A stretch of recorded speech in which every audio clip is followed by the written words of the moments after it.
Welcome to the Cardinal Minute with your host and chair of the University of Louisville Department of Medicine, Dr. Kim Williams.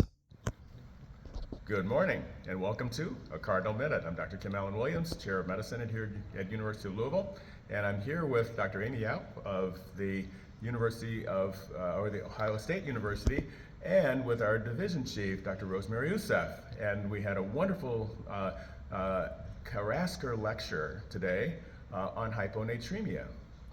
Dr. Yaup, would you like to give a 1-minute summary?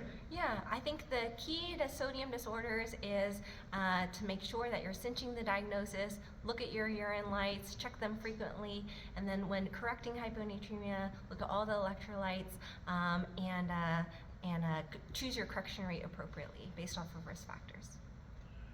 Well, that was a quick summary, and thank you so much. It was so highly informative. Really appreciate your being with us today. Yeah, well, thank you for having me. Thank you. And this has been a Cardinal Minute.